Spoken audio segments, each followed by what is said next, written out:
Hello friends, myself Prithvi Chaudhary from PSMG India Solutions Private Limited। मैं आपका स्वागत करता हूं अपने इस वीडियो नंबर 2 में और आपसे एक छोटी सी रिक्वेस्ट करता हूं कि मेरे इस वीडियो को अंत तक ज़रूर देखिएगा, क्योंकि इसमें मैं बहुत सारी यूज़फुल इन्फॉर्मेशन आपके लिए मैं शेयर करने वाला हूं। और आपका ज़्यादा समय न लेते हुए मैं वीडियो को स्टार्ट करता हूं। So let's start. इस वीडियो के अंदर मैं क्या क्या पॉइंट्स कवर करने वाला हूं वो आपको बता देता हूं, लेकिन उससे पहले मैं बताना चाहूँगा कि जो मेरा इस वीडियो सीरीज़ का जो पहला वीडियो था उसके अंदर मैंने क्या क्या बताया था। उसके अंदर मैंने कंपनी का बिजनेस कॉन्सेप्ट के बारे में आपको बताया था और कंपनी का जो स्ट्रक्चर है, कॉर्पोरेट स्ट्रक्चर है, उसके बारे में आपको बताया था। और साथ के साथ में कॉमर्शियल्स, हमारे कंपनी के साथ जुड़ने के लिए, हमारे सिस्टम के साथ जुड़ने के लिए जो जो कॉमर्शियल्स फ्रेंचाइजी फीस थी वो मैंने आपको अपने पहले वीडियो में बता चुका था। और इस वीडियो के अंदर मैं आपको बताऊंगा कि एक हमारा इंडिविजुअल ग्राहक सुविधा केंद्र कैसे और कितनी अर्निंग कर सकता है। और इसके बाद में फिर जो मेरा वीडियो नंबर 3 आएगा उसमें मैं आपको बताऊंगा कि एक जो डिस्ट्रीब्यूटर है वो कैसे अर्निंग कर सकता है हमारे सिस्टम के साथ में, पीएसएमजी के साथ में। और उसके बाद में एक सुपर डिस्ट्रीब्यूटर भी कैसे अर्निंग कर सकता है पीएसएमजी इंडिया के साथ में। तो आपसे रिक्वेस्ट है कि ये सारे वीडियो ज़रूर देखिएगा। वीडियो नंबर 1 में आपको बेसिक कॉन्सेप्ट क्लियर हो जाएंगे। वीडियो नंबर 2 आपके लिए बहुत ज़रूरी है, क्योंकि ग्राउंड लेवल पे एक ग्राहक सुविधा केंद्र कितना अर्निंग करता है वो आइडिया आपको यहीं से होगा। अगर आप सुपर डिस्ट्रीब्यूटर में भी इंटरेस्टेड है तब भी आपसे मैं रिक्वेस्ट करता हूँ कि वीडियो नंबर 2 ज़रूर देखिएगा, क्योंकि उसी से आपको क्लियर होगा कि ग्राउंड लेवल पे अर्निंग कैसे होती है। तो स्टार्ट करते हैं। अब अगर बात करें इनकम स्ट्रक्चर की, तो पीएसएमजी के साथ में जुड़ के एक पर्सन 3 तरीके से इनकम अर्न कर सकता है। या तो वो एक ग्राहक सुविधा केंद्र के तौर पे जुड़ के एक अर्निंग कर सकता है, या फिर वो एक डिस्ट्रीब्यूटर के तौर पे जुड़ के अच्छी खासी अर्निंग कर सकता है, या फिर एक सुपर डिस्ट्रीब्यूटर के तौर पे जुड़ के बहुत अच्छे लेवल की अर्निंग कर सकता है। तो ये सारे पॉइंट्स मैं अब आपको बताऊंगा। वीडियो नंबर 2 जो अभी ये वीडियो चल रहा है उसके अंदर मैं आपको बताऊंगा कि एक ग्राहक सुविधा केंद्र ओपन करके एक पर्सन कितनी अर्निंग कर सकता है।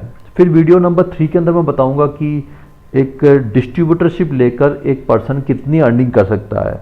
और वीडियो नंबर 4 के अंदर मैं बताऊंगा कि एक सुपर डिस्ट्रीब्यूटरशिप लेकर एक पर्सन कितनी ज़्यादा अर्निंग कर सकता है। तो मेरी आपसे रिक्वेस्ट है कि वीडियो नंबर 2 जरूर देखिएगा, क्योंकि ग्राउंड रियलिटी इस वाले वीडियो में ही पता चलेगी कि ग्राउंड पे कितना वर्क होता है। और उसके बाद में वीडियो नंबर 3 और 4 भी जरूर देखिएगा ताकि आपका कॉन्सेप्ट पूरा क्लियर हो जाए। अब हम बात करते हैं कि एक पर्सन पीएसएमजी से एक ग्राहक सुविधा केंद्र की आईडी लेके अपने लोकल मार्केट में एक ग्राहक सुविधा केंद्र ओपन करता है और अपने कस्टमर्स को सर्विस प्रोवाइड करता है, तो उससे वो कितना अर्न कर लेता है, उसकी कितनी इनकम होती है। तो ये जो इनकम वो अर्न करेगा उसको हमने जैसी जैसी वो सर्विसेज प्रोवाइड करेगा, हर सर्विस में उसको कितना कितना प्रॉफिट आएगा, उस हिसाब से हमने एक एग्जाम्पल लिया है ताकि आपको समझने में आसानी हो। देखिए, एक पर्सन जब अपना एक ग्राहक सुविधा केंद्र एक मार्केट में खुलता है तो पीएसएमजी उसको बंच ऑफ सर्विसेज प्रोवाइड करती है और वो अलग अलग सर्विसेज अलग अलग क्लाइंट्स को प्रोवाइड करता है। तो पीएसएमजी ने कैलकुलेशन बनाई है कि वो हर सर्विस से ओवरऑल मंथली कितना कैलकुलेट कर लेगा।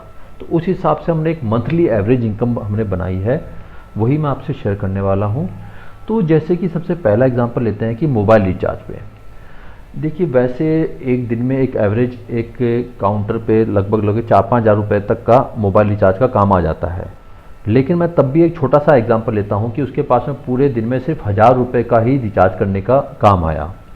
तो उस पे कंपनी जो कमीशन रिलीज़ करती है वो है पर ट्रांजेक्शन पे 2.5%।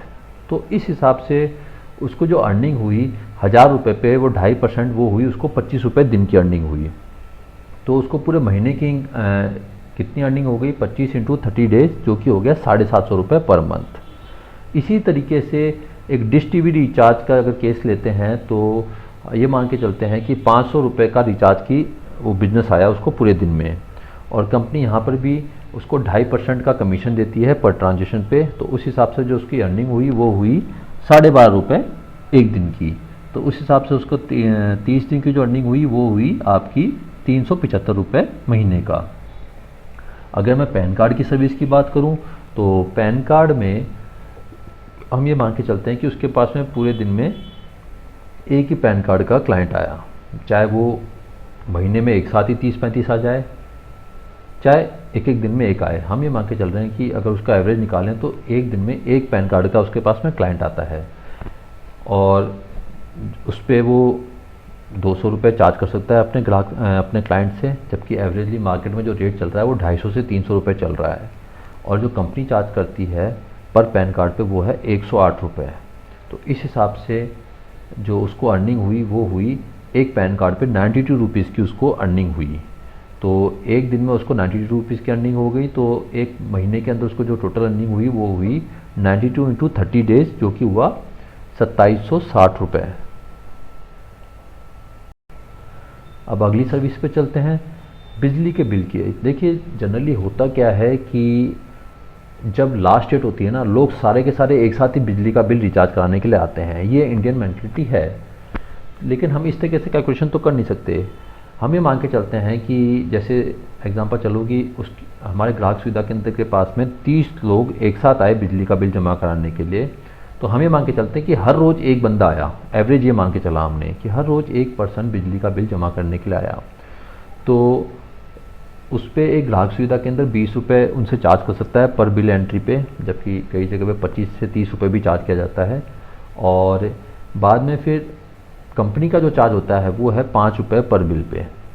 तो इस हिसाब से उसको 15 रुपये का अर्निंग बच जाती है हर बिल पे। तो उसको महीने का उसको कितना अर्निंग हो गया, 450 रुपये उसकी अर्निंग बिजली बिल पे भी हो गई। इसी तरीके से जीरो बैलेंस अकाउंट ओपन की सर्विस है जो मैंने आपको बताई थी, उसमें हम ये मान के चलते हैं कि उसके पास हफ्ते के सिर्फ 2 ही क्लाइंट आते हैं जीरो बैलेंस अकाउंट खुलवाने के लिए, तो और उनसे वो 100 रुपये चार्ज कर सकता है अकाउंट ओपन कराने के लिए। और कंपनी इसमें उससे कोई चार्ज नहीं करती ग्राहक सुविधा केंद्र से, ये बिल्कुल फ्री सर्विस है, इसमें हम कोई चार्ज नहीं करते। तो उसको जो अर्निंग हुई वो एक अकाउंट ओपन कराने में 100 रुपये की अर्निंग हुई। तो 2 अकाउंट एक हफ्ते में ओपन कराया तो 200 रुपये की अर्निंग हुई। तो एक महीने के अंदर उसको जो टोटल अर्निंग हुई वो 200 इंटू 4 वीक्स, जो कि हुआ 800 रुपये पर मंथ की अर्निंग यहाँ से भी होती है उसको।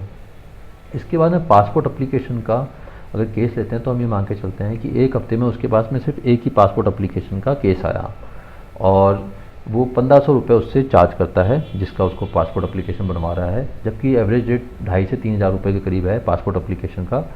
लेकिन हमने तब भी एक छोटा सा रेट लिया 1500 रुपये, और कंपनी का चार्ज है वो है 500 रुपीज़ पर एप्लीकेशन, क्योंकि ये हम मैनुअली सर्विस दे रहे हैं उसको। ठीक है, तो इस हिसाब से उसको जो अर्निंग बचती है एक पासपोर्ट एप्लीकेशन में वो 1000 रुपीज़ की बनती है। तो टोटल पूरे महीने की जो अर्निंग हुई वो हुई उसकी 4 वीक्स इंटू 1000, 4000 रुपीज़ की अर्निंग उसको यहाँ से भी होती है। अगली सर्विस पे चलते हैं, payment withdrawal service. Payment withdrawal service सबसे इम्पॉर्टेंट सर्विस है और जो सबसे कामयाब सर्विस भी है, जिसकी सबसे ज़्यादा डिमांड है। इसमें हम ये मान के चलते हैं कि हमारे ग्राहक सुविधा केंद्र के पास में पूरे दिन में सिर्फ पेमेंट विड्रॉल का 10,000 रुपीज़ का ही केस आया, 10,000 की पेमेंट विड्रॉल का ही केस आया, जबकि एवरेजली 50 से 60,000 रुपये का पूरे दिन में पेमेंट विड्रॉल का केस आ जाता है।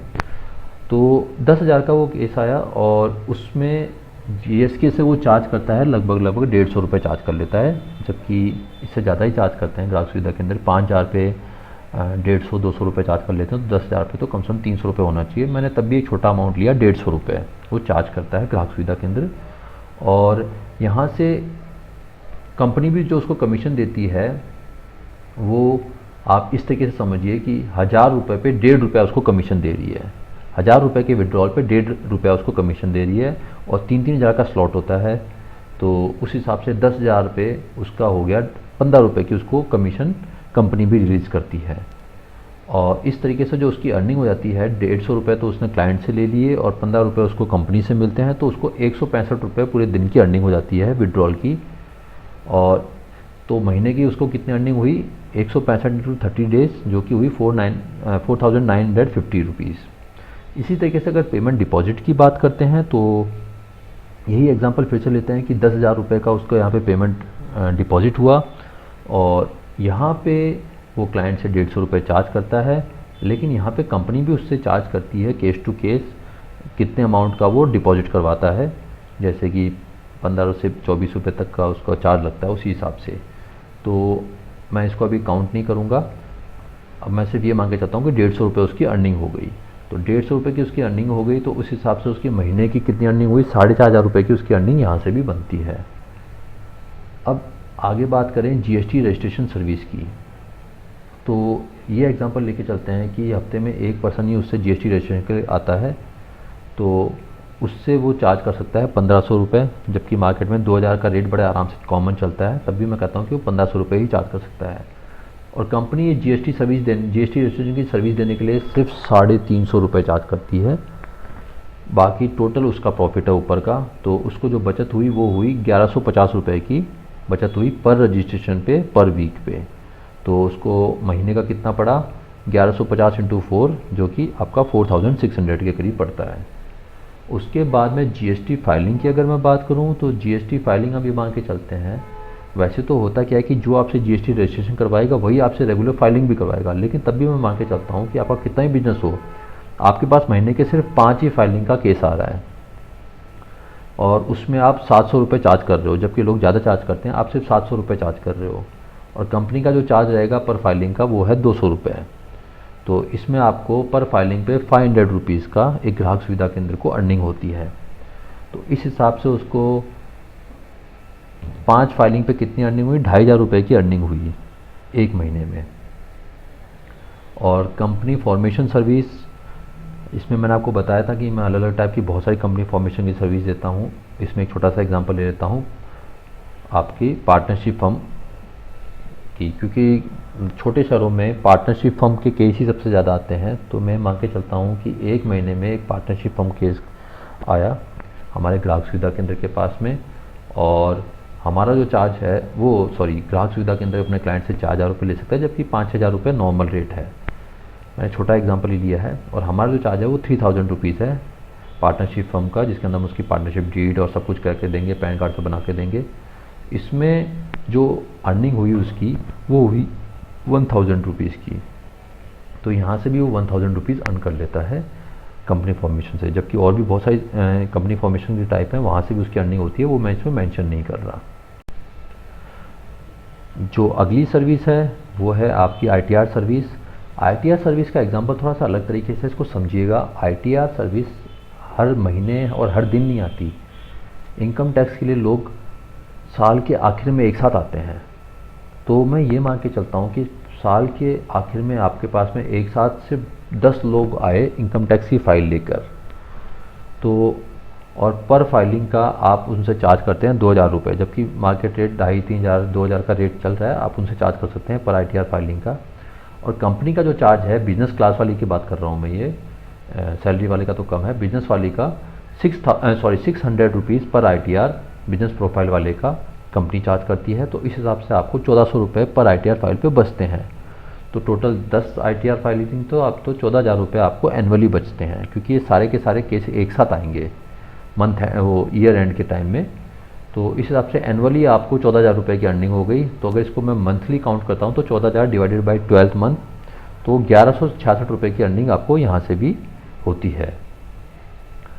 और इसके साथ साथ आपका टोटल मंथ की जो अर्निंग हुई आपकी, मैं उसको बताना चाहूँगा।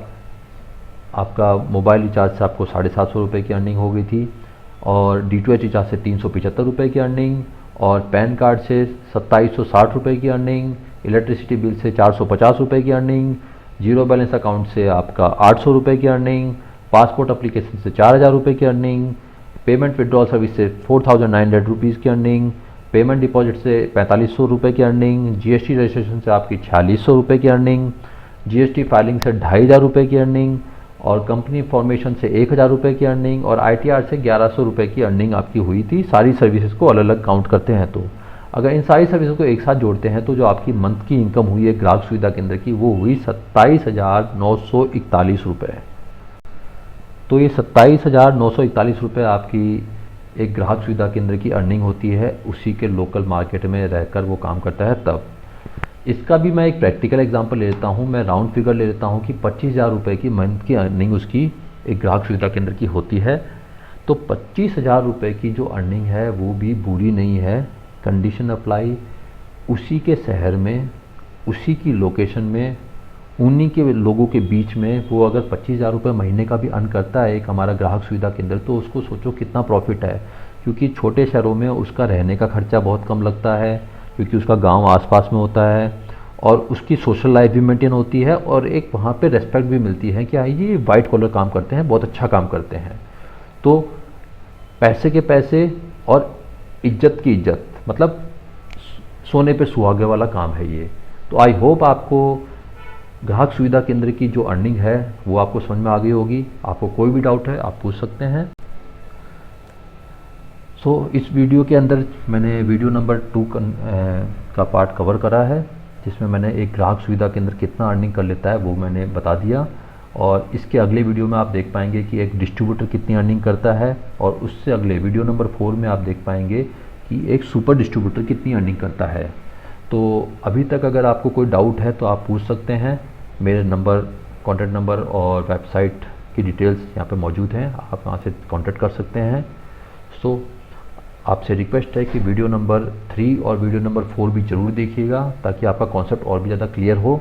तब तक के लिए goodbye, have a nice day.